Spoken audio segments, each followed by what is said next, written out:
Hey guys, tonight we ride straight into the dust-blind heart of the Arizona Territory, 1878, a place where one woman's mistake can cost her her name or start a war. And you? You're the woman. You might not survive this, but if you do, someone deadly is coming for you. And he's not just coming to save you, he's coming to claim you. So tell me in the comments, where are you listening from tonight? And what time is it where you are? Now, dim the lights. Maybe turn on a fan for that soft background hum. And let's ease into tonight's journey together.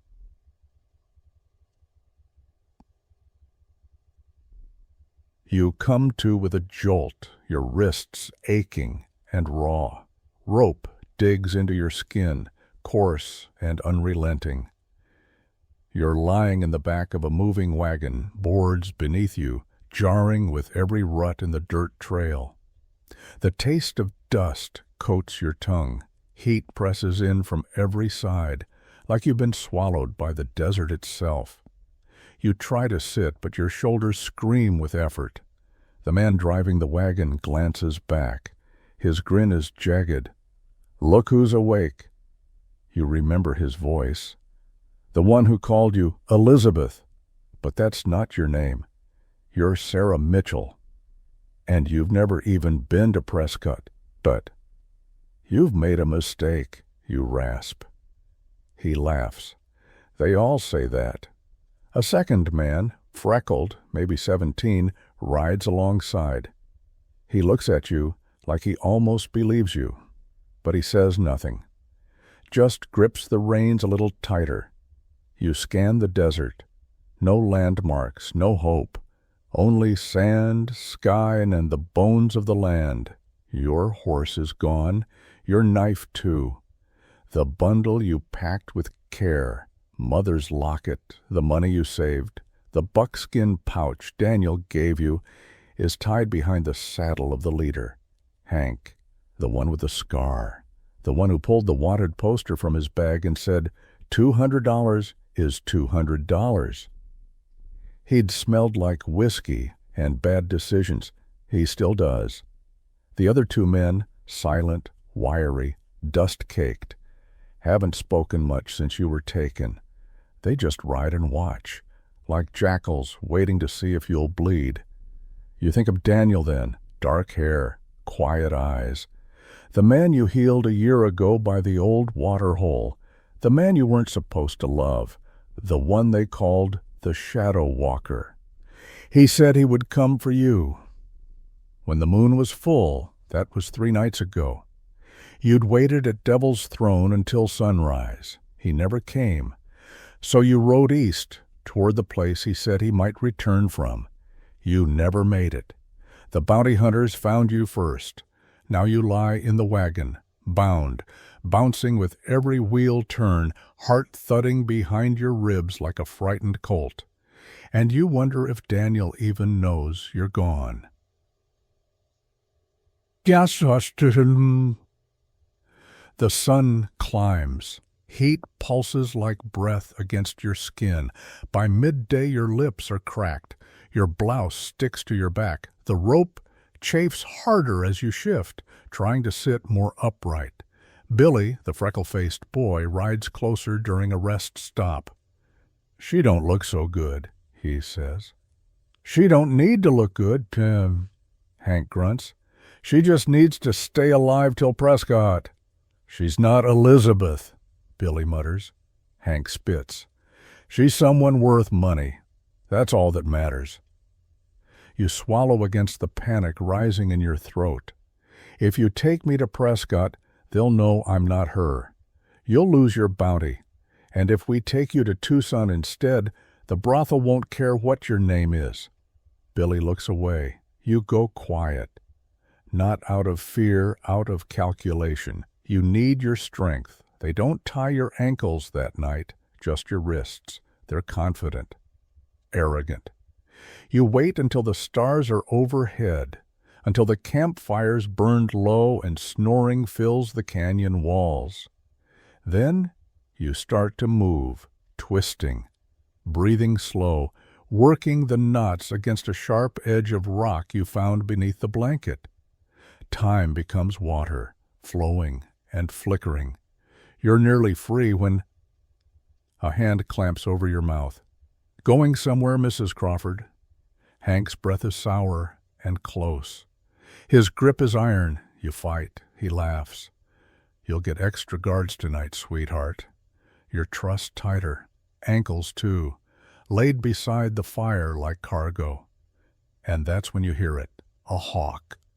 One high cry, too steady, too deliberate. You freeze. Daniel once told you hawks can be signals. Your heart kicks up. The others ignore it. You wait. Hours pass. Then, just before dawn, you hear it again, a second call. The answering note, 2 short bursts. The kind Daniel taught you. Hope swells in your chest, hot and painful. You give the call back, 2 short bursts, soft, timed between snores and shifts. Then you wait. You're nearly convinced you imagined it when one of the horses nickers. Billy goes to check.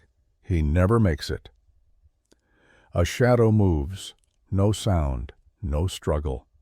Billy vanishes like smoke. A second guard stands. "Billy, you fall asleep?" An arrow takes him through the throat. Chaos erupts. Hank shouts, "Apaches!" But there's only one. One man, one shape. Moving like silence itself. They never see him coming. Knives flash. A shot rings out. Then stillness, except for you. Heart pounding. Daniel stands above Hank, blade to his throat, his voice quiet but edged with fury. "You would sell a woman for gold?" Hank chokes. "It's just business." Daniel doesn't blink. Then his eyes find yours. "Chaz." You whisper, "Please." And something in him softens. He lowers the blade. "Go," he says. "Tell them the Shadow Walker protects what is his."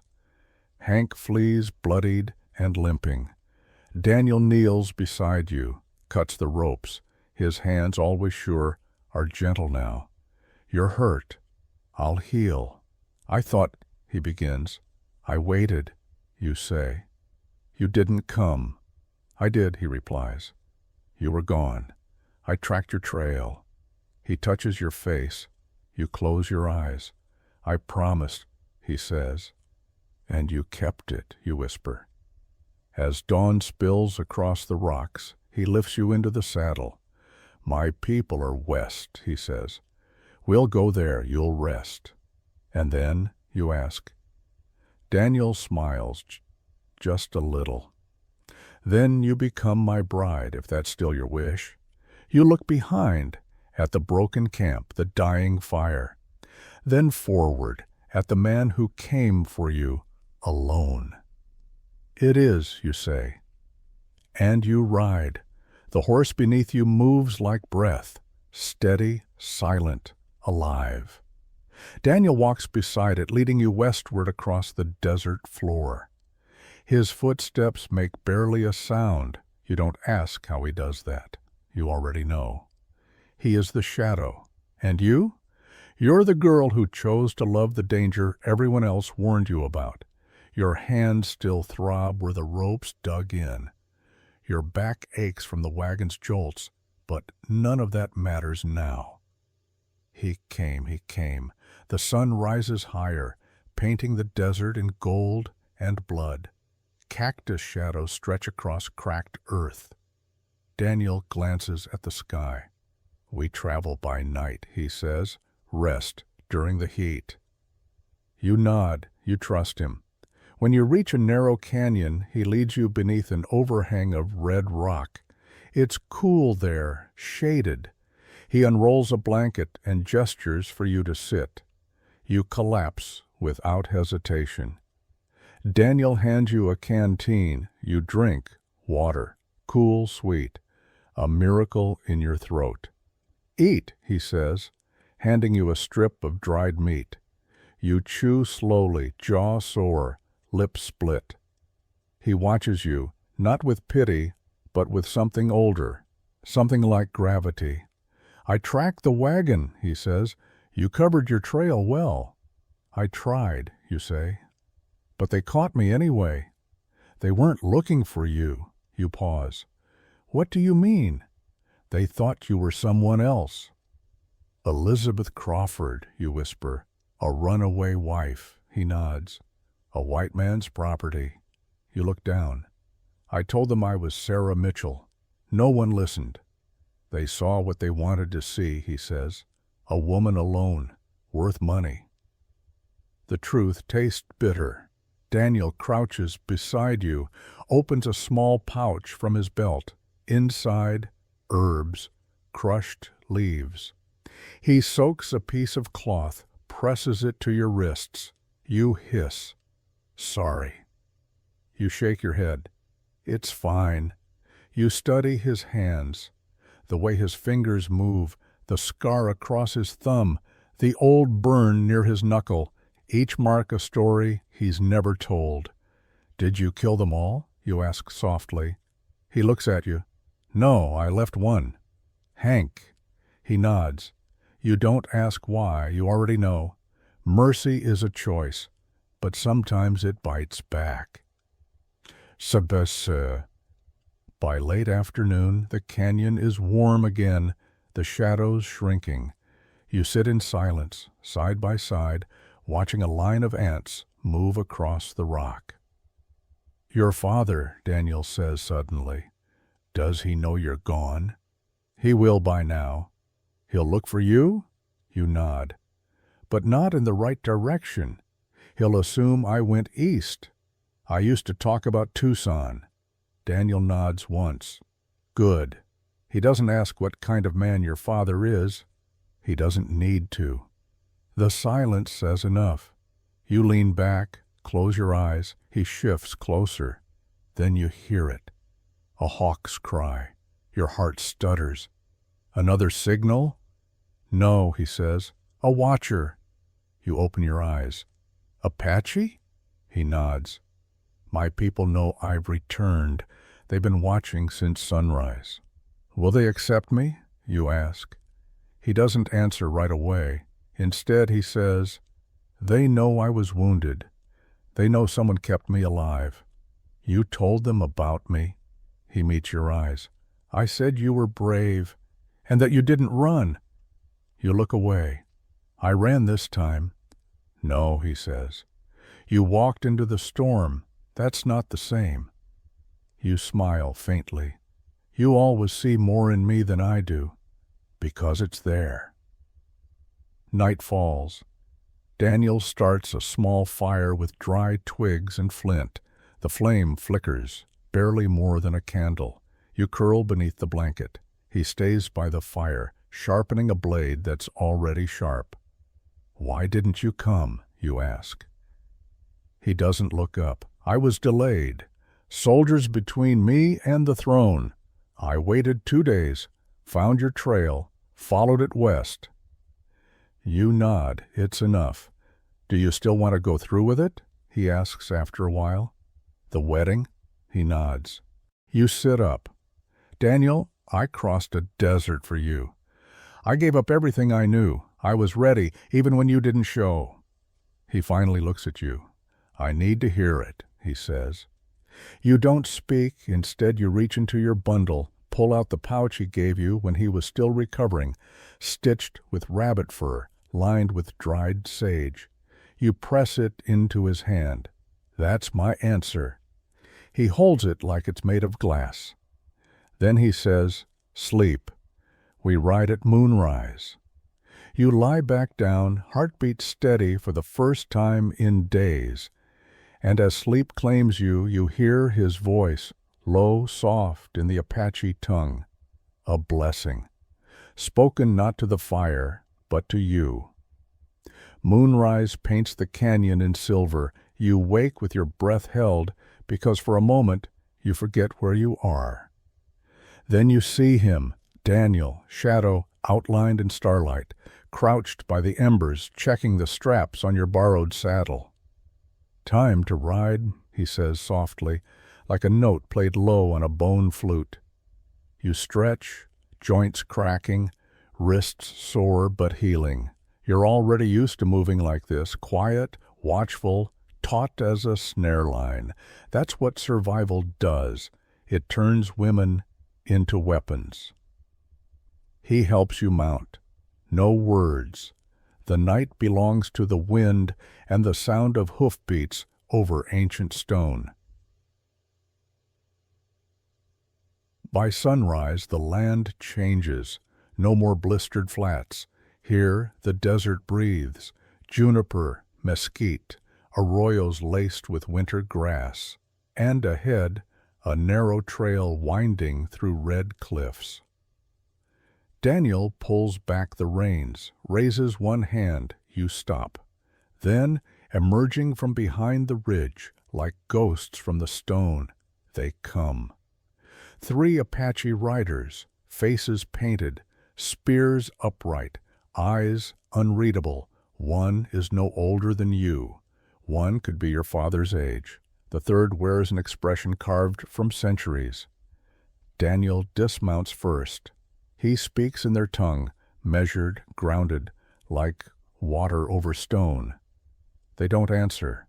Their eyes go to you. You feel the weight of their gaze. Then one speaks. A single word. Daniel nods. They say I've brought trouble with me, he translates. You meet the man's eyes. You don't look away. Tell them I brought trouble too, you say, and it didn't kill me. He does. The younger rider snorts. The oldest doesn't blink. Daniel speaks again, quieter this time, faster. At last the elder nods. They'll let us pass, Daniel says, but you'll have to prove yourself. You raise an eyebrow. How? He hesitates. Not everyone forgives a white girl who once wore a missionary's dress. You look down at your skirt, dusty, sweat-lined, stitched, where you bled. I'm not that girl anymore. I know, he says, but they don't. The camp is nestled in a narrow basin between 2 hills, smokeless fires, tents woven from canvas and hide. Children peek from behind braids. Old men stir pots that smell of beans, roots, and slow patience. You dismount. The silence follows you like a shadow. A woman approaches. Her eyes are milky with age, but she walks with purpose.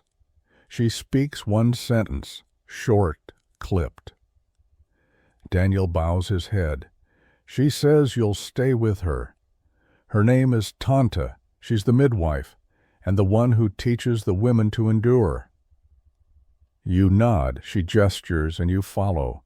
Tanta's tent is low and warm.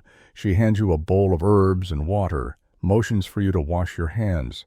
Then she points to your wrists. You show her. She examines them, grunts, and sets a hot stone near the cuts. Then she places a salve, sharp-smelling and thick, over the wounds. You flinch. She slaps your hand away. You understand instantly. Weakness is not welcome here. She offers no comfort, only healing. You respect that. That night, you sleep alone for the first time since your capture. No fire, no voice beside you. Only the distant sounds of language you're still learning, and the steady breath of women who've buried more than names.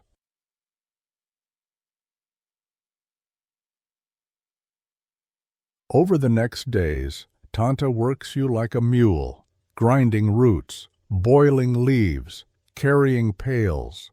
She watches how you carry children, and if you flinch when they cry, she gives you a dull knife and asks you to shape soap root into paste.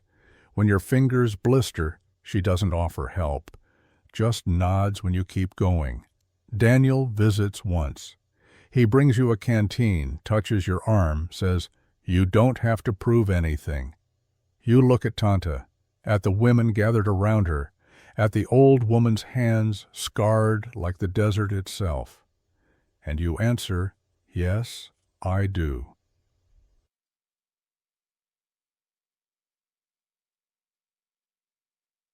On the fourth day, the test comes. A boy falls into the fire pit. His mother screams. Tanta shouts for water. You move before anyone else. You grab the child. He's no older than 2, skin blistering, eyes wild. You carry him through the dust to Tante's tent. She shouts for cloths. You soak them. You clean each wound, eyes stinging. The boy thrashes. You sing. Not words, just sound, the same tone you used with Abigail, a hum like heartbeat. He calms. Tanta nods. She says a word you don't recognize. Daniel tells you later it means stays. Someone that night, Tanta offers you her pipe. You take it. She gestures to the stars, says one word, sky wife.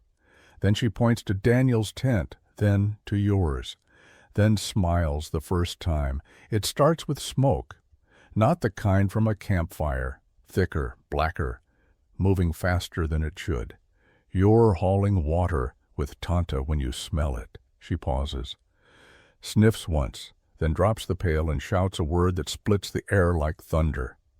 Within seconds, the camp is alive. Mothers clutch children. Men reach for weapons. Horses scream in the ravine below.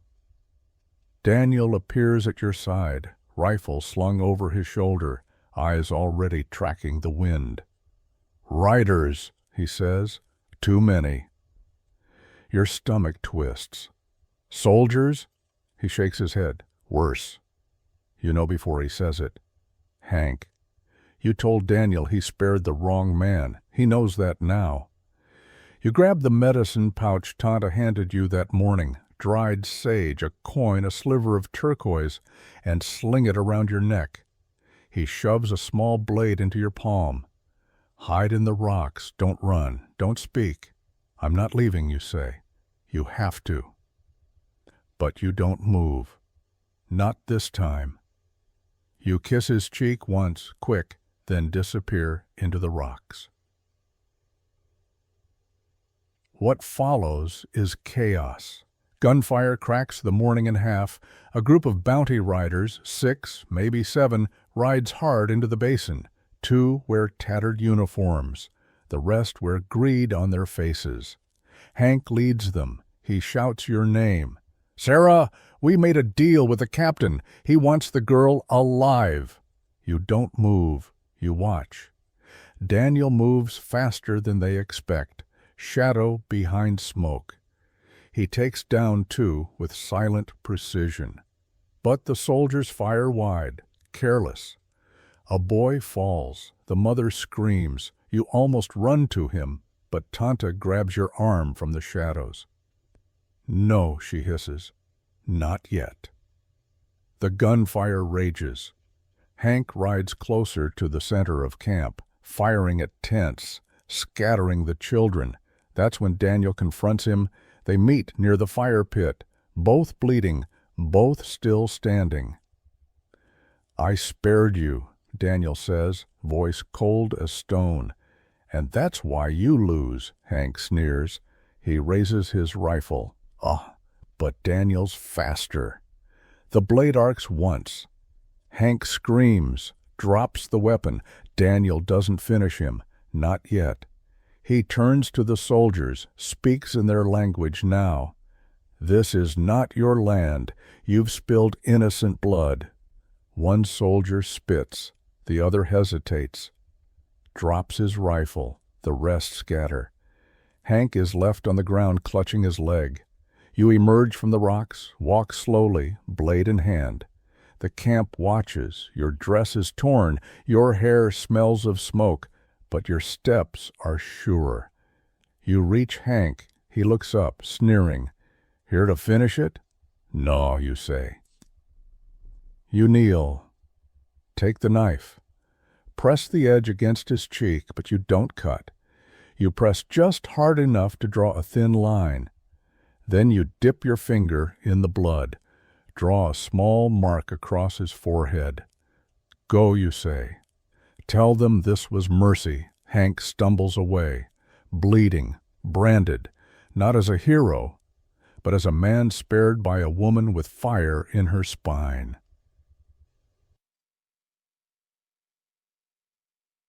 Later, as the fires are stamped out and the injured are tended, you sit by the fallen boy's mother. He lives. Because Tanta reached him in time. Because you brought the salve. Because the bullet passed clean through. Still, you can't stop shaking. Daniel finds you in the twilight. Why didn't you let me kill him? Because justice isn't the same as vengeance, you say. He sits beside you. Many will question that choice. You nod. Let them. He's silent for a moment, then says, "You've changed. So have you. Do you still want to stand beside me?" You take his hand, hold it steady. "I don't want to stand beside you." He looks over. "I want to stand with you. There's a difference." He feels it. You both do. At first light, the smoke has finally cleared. What's left of the bounty camp is ashes scattered across hard-packed earth, and the memory of what you did. You wake beneath a wool blanket, the kind Tanta uses when women bleed too much after birth. You're not wounded, but the ache is deep, worn into your ribs, heavy in your shoulders. Daniel sits nearby, sharpening his blade in silence. The motion is slow, rhythmic. His eyes never leave you. "You didn't sleep," you say. "I did," he lies. You don't argue. Instead, you rise. The camp around you is subdued. Grief hums beneath the surface like a buried current. Women scrub blood from hides. Children whisper in smaller voices. Men move with deliberate steps, watching, guarding. But no one questions you now. They know. You carry the blade still, not for defense, but as proof. Daniel walks with you past the edge of camp. You follow a trail neither of you speaks aloud. It leads east, up toward Devil's Throne, the place where he was supposed to meet you, where he didn't, where you waited anyway. Now you walk there together. The climb is steep but familiar. You remember this rock, this twisted juniper, the way the wind curls through the narrow pass like it has a message. He helps you over the last ridge, and then it's there. The stone itself, broad and flat, worn smooth by generations. The place where warriors once made pacts and lovers once left tokens. You see the small bundle tucked into the rock crevice, still there, yours, the offering you left behind. He picks it up, unties the string. Inside, the silver button from your father's uniform, a strand of your hair, and the small red bead Daniel gave you the day he first let you stitch his shoulder.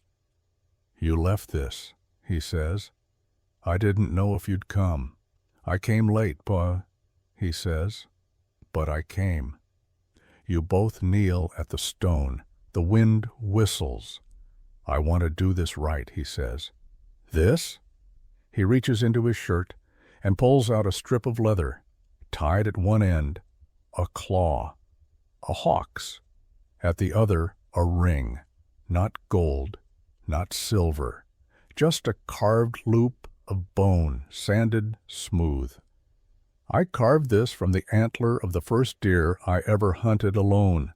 He places it in your palm. "It's not tradition, it's not a white wedding, but it's mine, and it's yours if you say yes." You stare at it, not because you're unsure, but because it's everything. "I don't need a dress," you whisper, "or a church, or a father giving me away." "I know. I just need you." "I'm yours," he says. Then softly, "Are you mine?" You slip the ring on your finger. "It's already done," you say. He touches your face with both hands. You don't kiss right away. You breathe together first. A pause that says, "We're still here. We found our way." Then your lips meet, and the stone remembers. When you return to camp, Tanta is waiting. She doesn't ask. She simply hands you a folded shawl, white, hand-woven. "I didn't ask for this," you say. "You didn't have to," she replies. That evening, you sit beside the fire, and someone begins to sing, not loud, just a low chant, something about the river and how it carries names. Daniel sits beside you, his hand brushing yours, palm to palm. No announcement, no ceremony. But you know, so does everyone else. Later, in the quiet, he tells you the truth about why he didn't come sooner. "There were rumors of war," he says. "Your father's men are on the move. Some chiefs are angry. They say I've weakened the line by choosing you." "Have you?" He turns. "No." You nod. "Then we'll show them." "Show them what?" "That love doesn't make a man soft. It makes him dangerous in the right direction." He laughs once. "Then we'd better prepare." The next morning, you wake to the scent of mesquite and boiled corn. A different kind of day has begun. No longer the outsider, no longer the girl in hiding. Today you step into the light, and the people are watching. You're not afraid, not exactly, but you are aware. Tanta braids your hair with sinew and a sprig of sage. She paints 2 dots beneath your eyes with red ochre, says nothing while she does it. Only after the second dot dries does she whisper, "Now you see with both hearts." You step outside. Daniel waits by the central fire. So does everyone else. The circle has formed. You recognize some faces. The wounded boy's mother. The hunter who brought a coyote pup into camp 2 nights ago. The girl who laughed when you spilled the wash basin. Tanta sits near the fire, her legs crossed, her gaze calm. Daniel speaks first, in their tongue. His voice isn't loud, but it carries.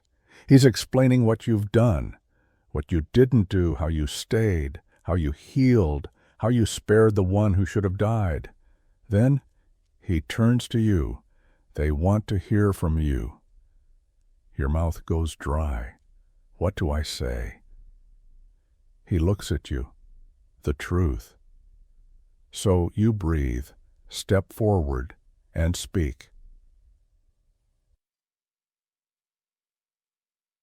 "I was born to a father who loved law more than land, and a mother who kept her voice quieter than her thoughts." You say this in English. Daniel translates, slowly, clearly. "I learned to stitch wounds before I learned to pray, and when I prayed, it was for peace." You scan the crowd. "I came here not because I was lost, but because I was called." You reach for the pouch around your neck, the medicine bundle. "This was given to me in thanks, but it taught me something deeper, that names are not the same as meaning." Daniel translates again. You feel the words passing through him, into them. "I do not ask to replace, I ask to build." You pause. Then say the last words yourself, in Apache. They are imperfect. Your accent is not right, but they land. "I carry the stories now." The elder man who once doubted you nods once. Only once. But it's enough.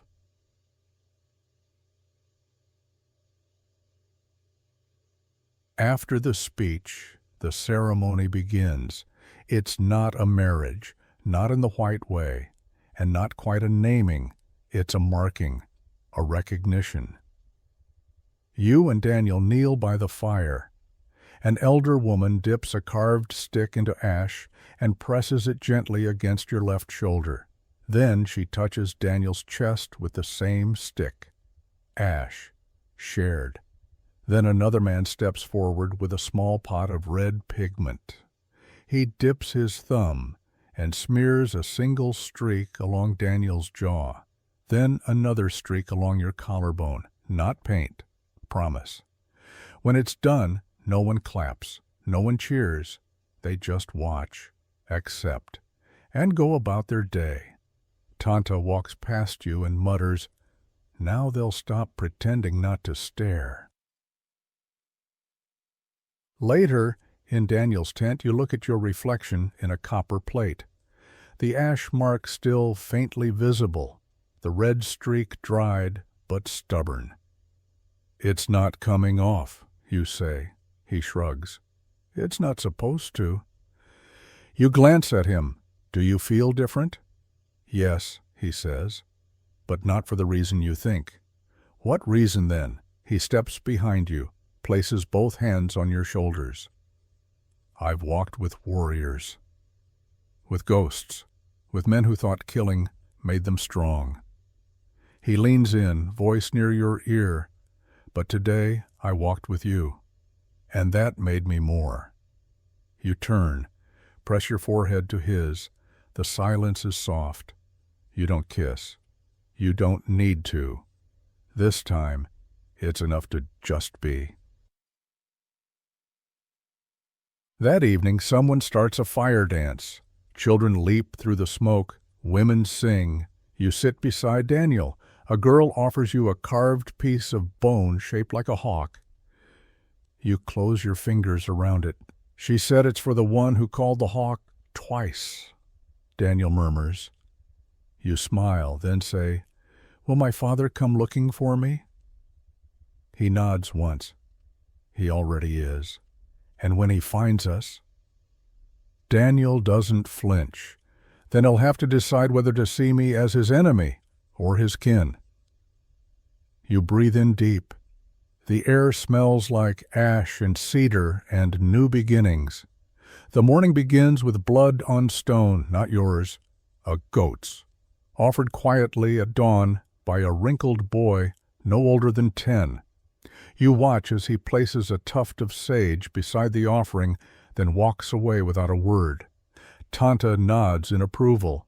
You still haven't learned all the meanings here, but you've learned to respect them, and today, Tanta calls for you, not with words, with the thump of her walking stick against the earth, once, then twice, then 3 times. You rise. You already know.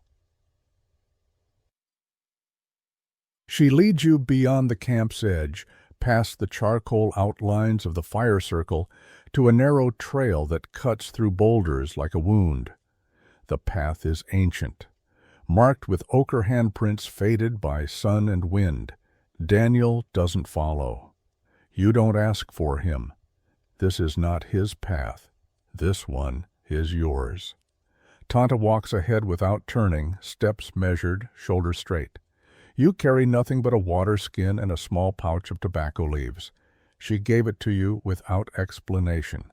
That's her way. After 20 minutes, she stops. The canyon opens into a hidden shelf of stone, a nest between cliffs. Here, 3 other women wait, all older than you, all silent.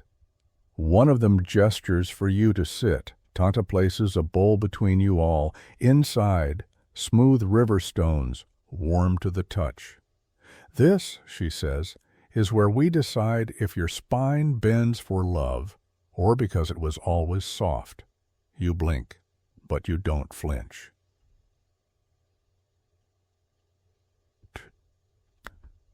The first trial is silence. They give you the stones. They say nothing, and they wait. You hold one, smooth, heavy. You place it beside you. The others follow. Another stone, this one with a faint crack down the center. You hesitate, then whisper, "Daniel." Tanta's brow lifts. "You place him here," she says. "In your trial?" "I carry him," you say, "always." Tanta leans forward.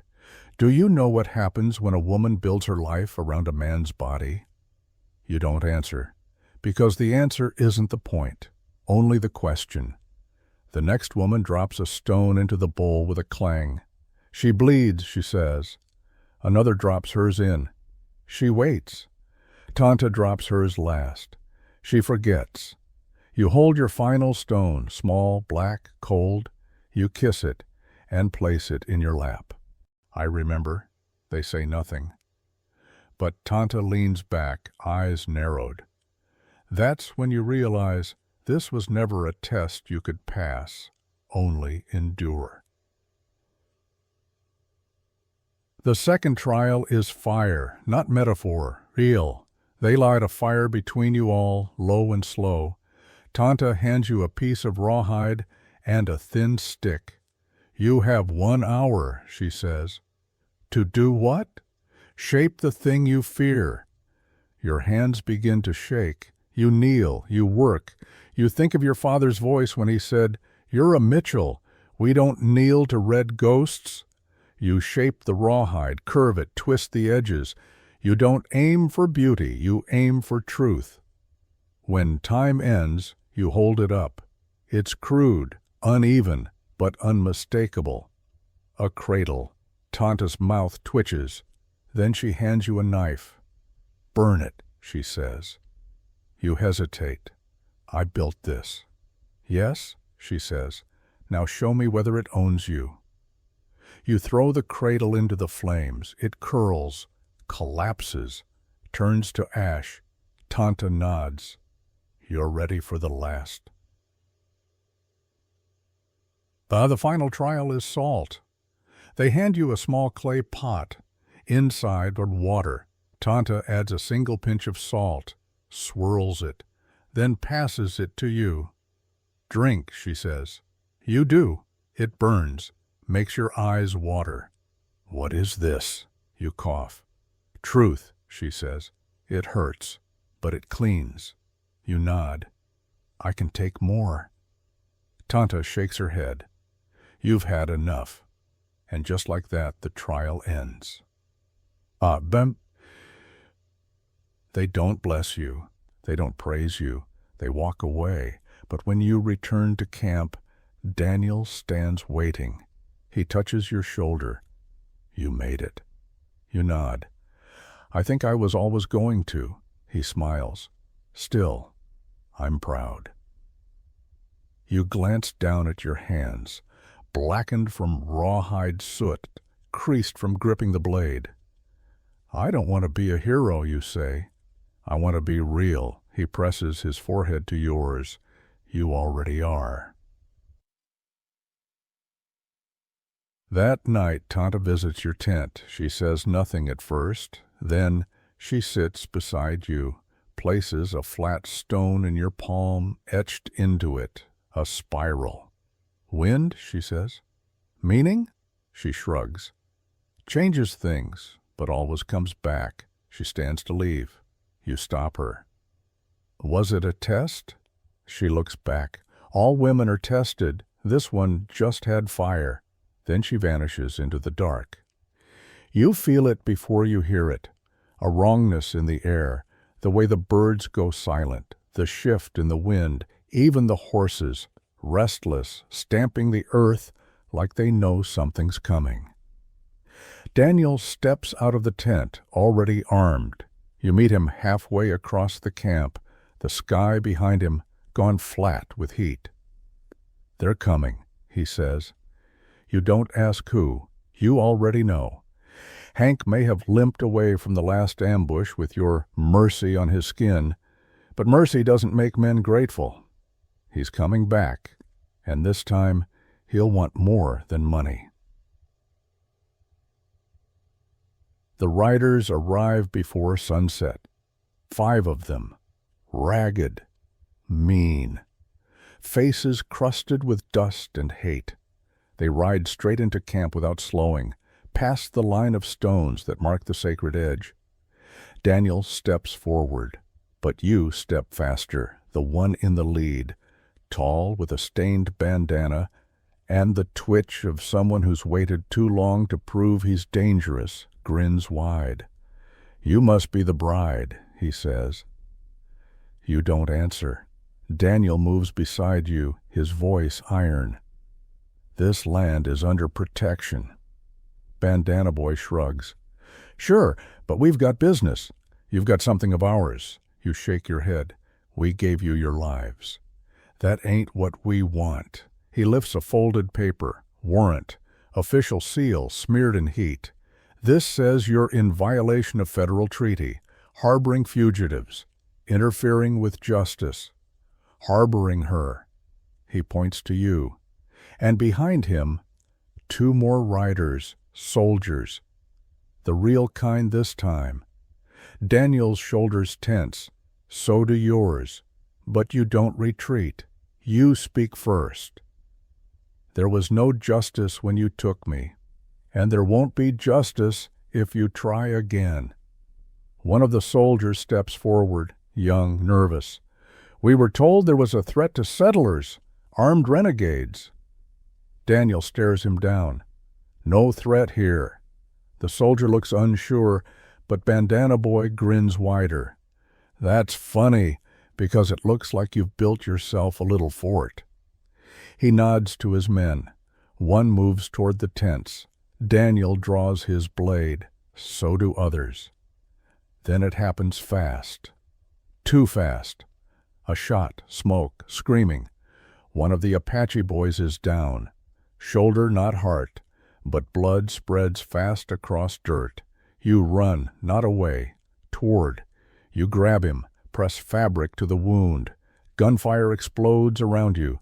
Daniel moves like shadow, fast and final. 2 men fall. The soldiers don't shoot. They freeze. One raises his arms. Enough. But Bandana Boy keeps firing, shouting, trying to drag the story toward his end. And that's when Daniel reaches him, tackles him hard. They roll in dust, blades drawn. You step forward, hand on the boy's blood, then on your own blade. You don't even feel it as it slices your palm. You kneel beside them both, smear your blood across the rocks between them. Enough, you say. Everyone stops, even Daniel. You hold up your hand, red, open. You came for blood, you say. You have it. Now take this story back to your court. Tell them what they tried to steal again. You lean down, mark the earth, 3 lines. Apache, settler, your name between, a blood oath, a declaration. The soldier who still stands looks shaken, but he salutes Daniel. Then you. I'll report what I saw, he says, not what I was told. He rides off. Bandana Boy doesn't speak again. He's dragged away, not by you, by the silence. That night the fire burns low. The boy you saved breathes evenly, arm splinted. Tanta sits with him. You sit alone. Daniel approaches slowly. You didn't hesitate, he says. I couldn't. I've never seen a woman mark the oath stone with her own blood. You shrug. Maybe they'll stop underestimating me. He laughs, then quiets. You bound us all, to each other, to truth. You glance down at your palm, still wrapped. Now they'll know, you whisper, that I bleed for this land too. Daniel doesn't answer. He just takes your hand and kisses the bandage, not as a healer, as a husband. The next day breaks without blood, but not without weight. The camp moves like something wounded, but unbroken. Tents are shifted, scouts sent north. Daniel walks the perimeter before sunrise. You patch bullet holes in leather satchels and stir ash into the morning fire to keep the scent of gunpowder from lingering. The boy who was shot, his name is Luma, calls you sister now. You haven't earned it, but he gives it anyway. By mid-morning, 2 more riders arrive. White men, not soldiers, but serious. One wears a silver badge, the other carries a thick book. They dismount carefully. No sudden moves. Daniel greets them with a hand raised in truce, but doesn't smile. You step beside him. The man with the badge tips his hat. Marshal Hargrave, he says. Out of Yuma.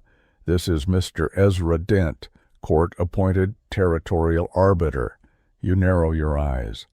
Court? Ezra Dent clears his throat. We've received conflicting reports, attempted arrest, bounty irregularities, tribal intervention, federal interference. And, Daniel says, Dent looks uncomfortable. The governors asked for resolution. You cross your arms. And they sent you to deliver it? Hargrave nods. I've known your family, Miss Mitchell, and I know you're not one for trouble, but this is trouble now. Daniel says nothing. So you do. Then let's have a trial. Hargrave blinks. A trial? Yes, you say. Why, right here. No court. No politics. Just truth. The kind people bleed for. Dent frowns. This is irregular. This is Arizona, you cut in. Everything's irregular. Daniel glances at you. There's pride in his eyes. Something quieter, too. Trust. Hargrave rubs his jaw. And who do you propose as judge? Yourself, you say. You wear the badge. You bear the burden. He chuckles. And what are the charges? Misuse of force, Daniel says. False warrants. Threats against a sovereign group. And your defense? Hargrave asks. You speak clearly. That I was taken, not tried. That I was loved, not lost. That I now belong to more than one law. And I will not be judged by only one side of it. Hargrave studies you, then sits on a crate. Begin, he says. It's not a trial by jury. It's not official. But it's real. You testify first. You describe the abduction, the mistaken identity, the mercy you offered, and how it came back with violence. Dent interrupts once. But weren't you traveling alone? Isn't that provocative? Daniel growls low. You answer calmly. Freedom isn't provocation, and solitude isn't guilt. Tanta speaks next, then Luma's mother, then one of the scouts who saw Hank weeks ago trading with rustlers east of the canyon. Ezra Dent grows paler with each voice. When Daniel speaks, it's with the weight of every man who's held too much and asked for too little. We do not ask to be above the law, he says. We ask that it see us. Hargrave leans back, then nods. Verdict? He looks between you. Your land remains your own. Your names remain valid. The charges drop. The badge does not return.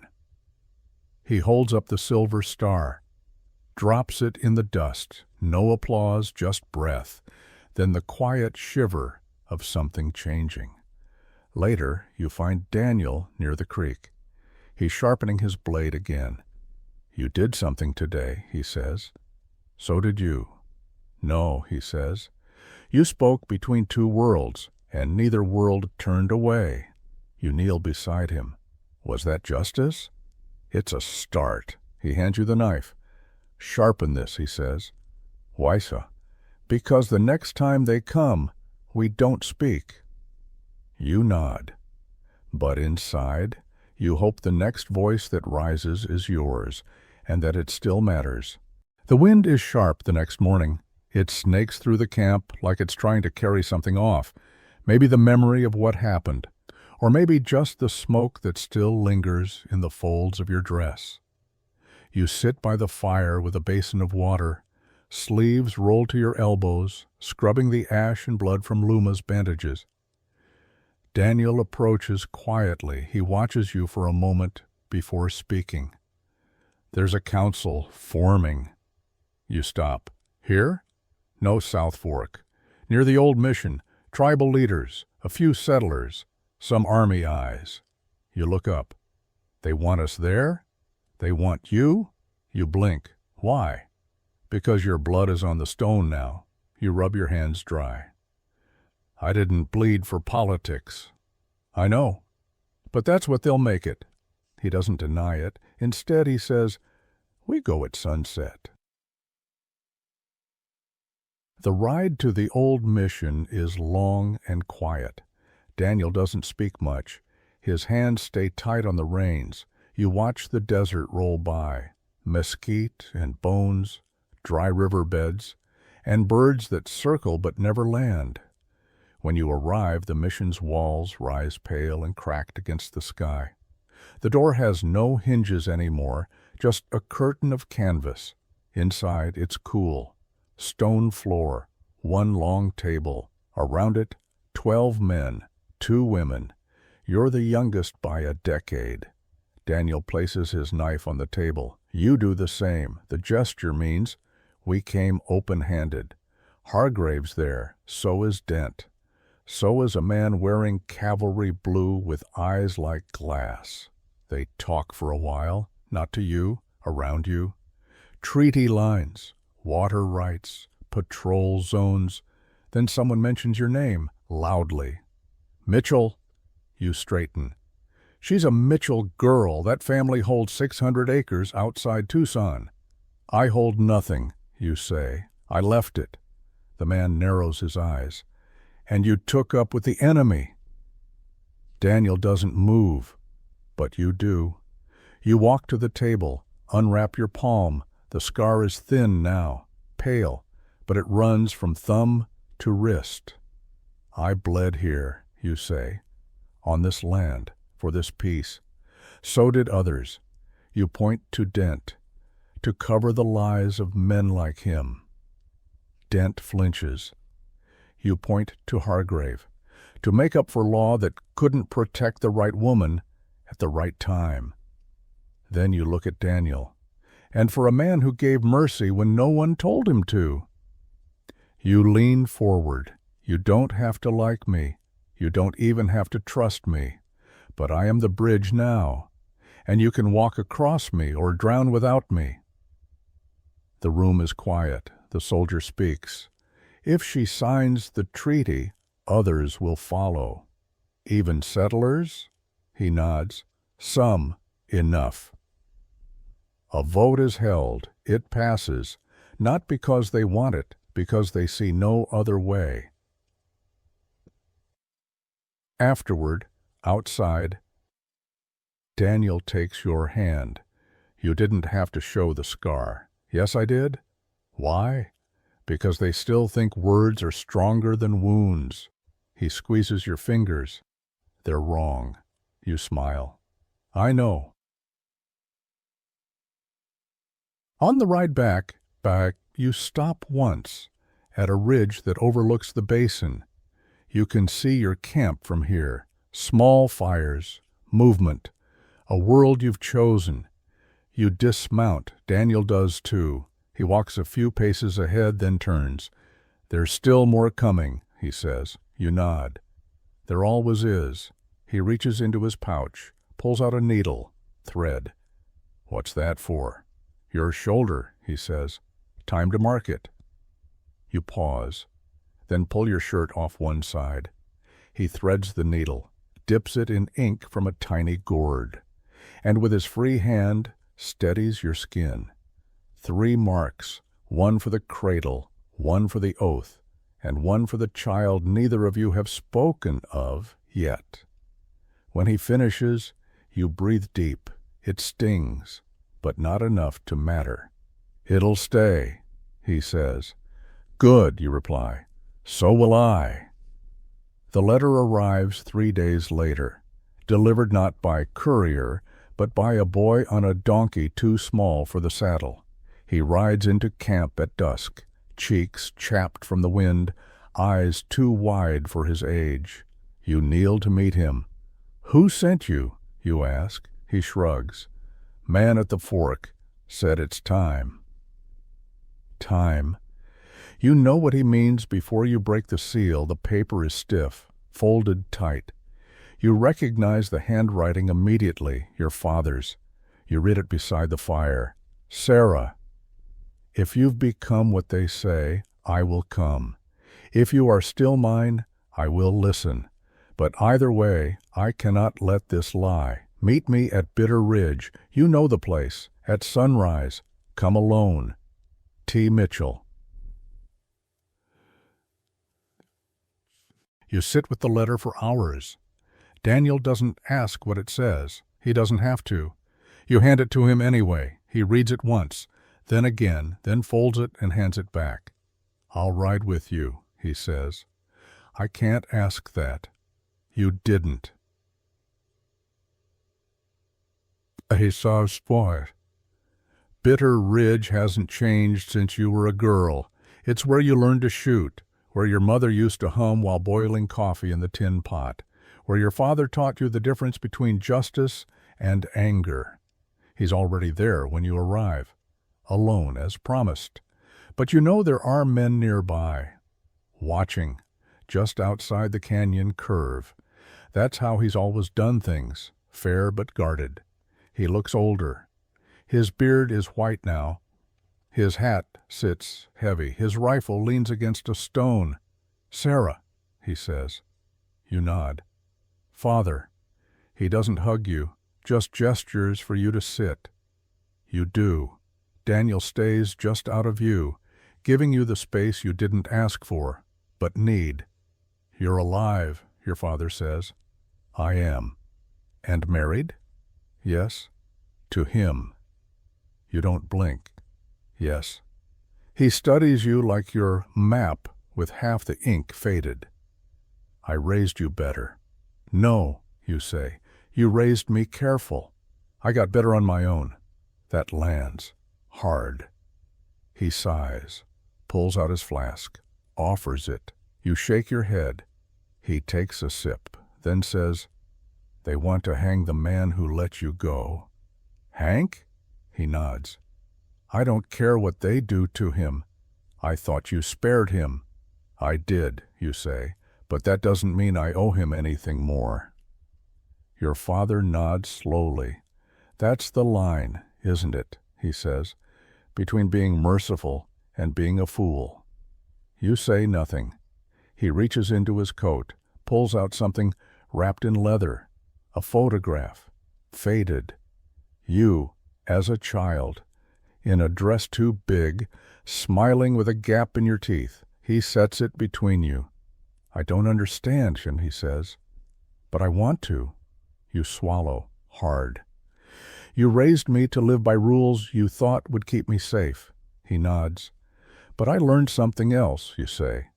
"That safety isn't always where you're told it is. Sometimes it's in the arms of a man the world told me to fear." Your father's face doesn't shift. Then he says, "Is he kind?" You pause. "Yes." "Does he listen?" "Yes." "Will he bury you with honor if you die before him?" "Yes," you whisper. Your father nods. That's all I needed to know. He stands, offers you a hand. You take it. He pulls you up, and for the first time in years, you feel like his daughter again. When you return to camp, Daniel waits. You nod once. He takes your hand without question. Later that night, you sit together beside the fire, and when you tell him what your father asked, Daniel smiles faintly. He asked the right questions. "Yes," you say, "and I gave the only answers that matter." You return to Devil's Throne by your own choosing this time. Not to wait, not to test, to propose something no one's dared voice, not in a courtroom, not around a council fire. Peace not through law, but through marriage, not yours. Theirs. It's Daniel's idea first, spoken half in jest, half in exhaustion. "If we keep trading blood for borders," he said, "no map will matter, only bones." And you'd said, "Then let them bind names instead of wounds." The council gathers again, half Apache, half settler, a few in military blue standing awkwardly near the edge. You sit beneath the carved stone that once bore blood rites and war songs, its shadow stretching long across the dust. Daniel stands beside you, but silent. This is your pitch. You rise, alone, and you speak. "My name is Sarah Mitchell, daughter of Thomas, wife of Daniel Swift Elk, mother someday soon if the gods are kind." You don't smile. This isn't a speech made for applause. I have bled for this land. I have knelt over boys shot by men they never wronged. I have been carried by those I was taught to fear. I have been saved twice by people who were never allowed to belong to the story we call civilization. You walk the circle. Let their eyes follow you. I don't ask for apology. I don't even ask for understanding. But I offer this. If we cannot share language, let us share lineage. You turn to the war chief across the fire. His eyes are lined with age. His granddaughter stands behind him, tall, steady, eyes sharp. She will marry the son of Captain Walter, you say. Gasps, whispers. You raise a hand, not to end a war, but to keep it from starting. The granddaughter steps forward. She's already said yes. So has the boy, though you still remember the nervous way he asked what kind of ceremony it would be. One with both fires, you told him. Now you look at the elders. You let silence settle, let them sit in the weight of it, then say, I did not marry for peace. I married for love. But if that love makes peace easier for you to believe in, then use it. It's quiet for a long time. Then the old chief nods once. So does the captain. The rest follow. And just like that, a war that had no name finds its treaty, not in ink, in a wedding. Dieu. You sit beside Daniel as the circle disperses. He doesn't speak until the last voice fades. Then he says, that was not a bargain. That was a calling. You nod. I didn't expect them to agree. He smiles. You forget. You're the one with fire in your blood. You lean your head against his shoulder. I just don't want more graves to learn from. Neither do they, he says. You sit there until the stars rise over the ridge, and when you leave, the devil's throne feels lighter, almost forgiven. The morning of the wedding between Lily, the Apache chief's granddaughter, and Nathaniel Walter, son of the captain, dawns too still. You rise before light, dress without speaking. Daniel sits nearby, braiding his hair the old way, tight, precise, ceremonial. Neither of you says it aloud, but both of you feel it. Today is not just a wedding, it's a line drawn in dust, and someone's going to try and wipe it away. By mid-morning, the crowd has gathered, campfires left smoldering, babies swaddled against mothers' chests. Even Tanta wears her shawl of white deer hide.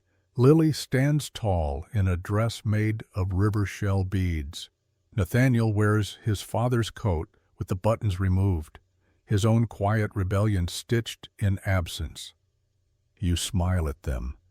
They're too young to carry peace, but brave enough to try. The vows are spoken in both tongues. Translated slowly, clearly, Daniel stands as witness. You do too. Hands are bound with red thread, dust kicks at your boots, and then a rider, too fast, too loud, gun at his hip. Daniel moves before anyone else, intercepts him halfway down the slope. The rider shouts, breathless, "A wagon! 4 men, armed, took the south ridge, heading straight here." Tanta lets out a breath, not a gasp, a sigh of knowing. You touch your blade. But Daniel's already mounting. You don't wait for permission. You follow. The 4 men aren't soldiers. They're dressed like settlers, but you see the rifles, the hate in their eyes. And when they spot Daniel, they aim without question. He ducks behind a boulder. You press flat beside him. They shout things you've heard before, words like traitor, witch, half-breed lover. Daniel turns to you. They came for the wedding. No, you whisper. They came for the idea of it. He nods, then says, we end it here. The fight is brutal. Quick. Daniel draws them away while you circle wide, flanking the one near the tree line. Your blade goes in fast, clean. It's the first time you kill a man face to face. You don't regret it, not even when his eyes go wide with surprise, not even when your hands shake after, because behind him were children. And those children deserved a wedding without blood. By the time it's over, Daniel stands over 2 bodies. You kneel beside the 3rd, the 4th fled. But not far. They'll find him later. Hargrave arrives late, of course, sees the dead, the weapons, the blood on your blade. He looks at you. You nod. He doesn't ask questions, just says, we'll write the report together.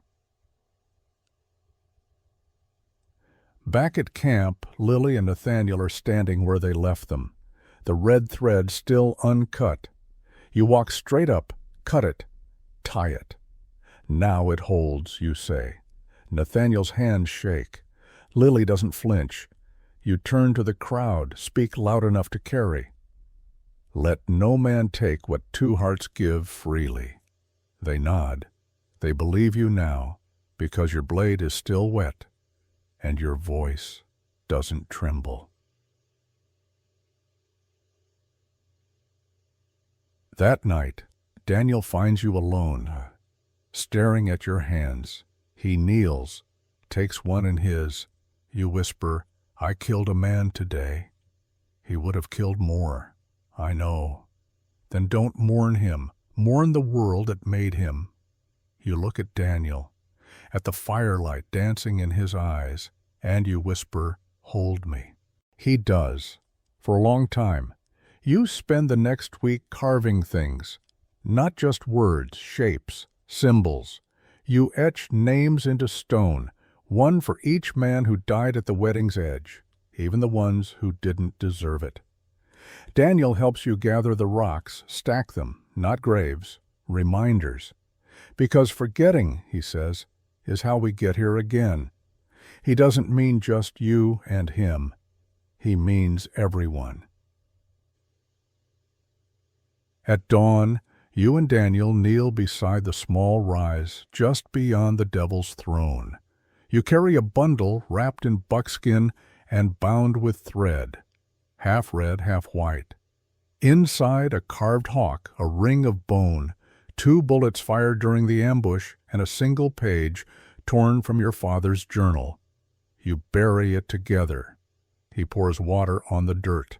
You press your palm to the mound, and when you rise, neither of you says a word, because what's said has already sunk into the earth. Later, you gather the women, Lily, Tanta, 3 widows from the ridge. You ask them to speak aloud what they want for the year ahead. One says rain. One says a school. Tanta says an end to girls being told to lower their eyes. You say, I want this child to arrive in a world that doesn't make him choose sides. Gasps, then hands on your belly. Even Daniel didn't know, not until now. He hears from across the fire, looks up, and understands.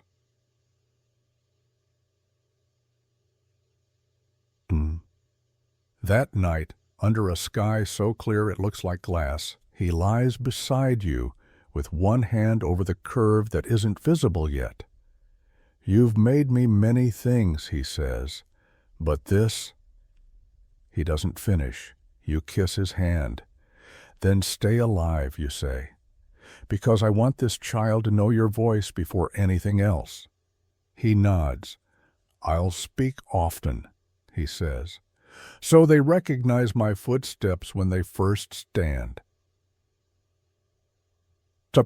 Some 2 days later, Hargrave returns with scrolls, treaty parchment, official. He sets it in front of you and Daniel. You sign, The governor signs, he says. Then it's real. Daniel reads it first, then nods to you. You dip the quill, but before you write, you look up. Add one line, you say. In my hand. Hargrave frowns. What line? You think of all the fires, all the names, all the children with dirt on their cheeks and questions in their eyes. Then you say, peace is not inherited, it is chosen, again and again.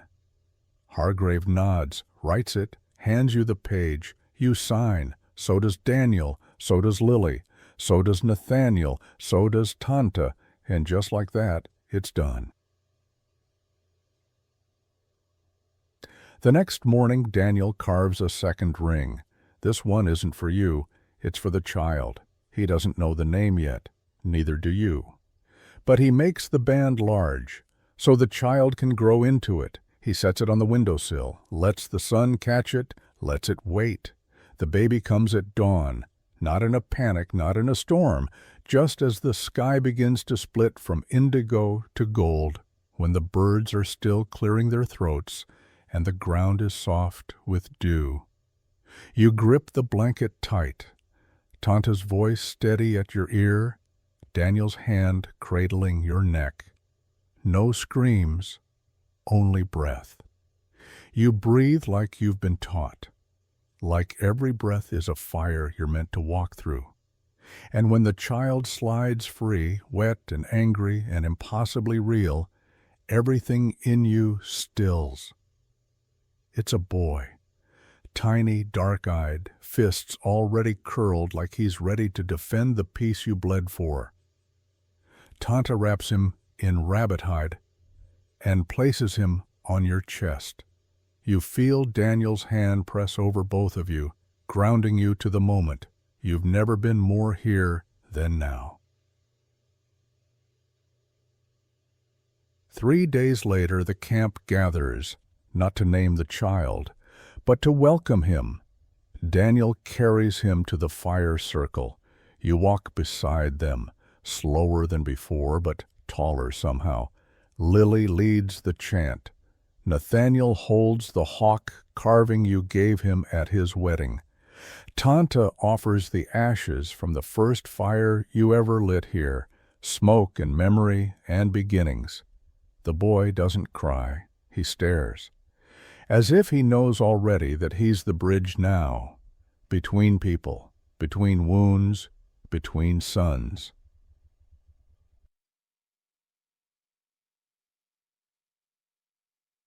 When it comes time for the name, you don't rush.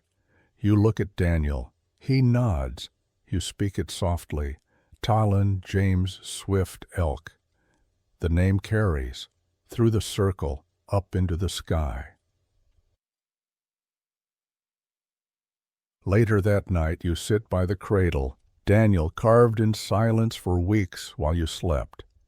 It's shaped from oak, smoothed with bear grease. On the side, a spiral. On the headboard, 2 suns, carved side by side. You lay Talon inside. He doesn't fuss, just watches the firelight flicker, like it's telling him something he already knows. Daniel stands behind you. You named him well, he says. So did you reply. I never knew peace could have a name. You smile. Now you do. Outside, the wind carries the scent of spring.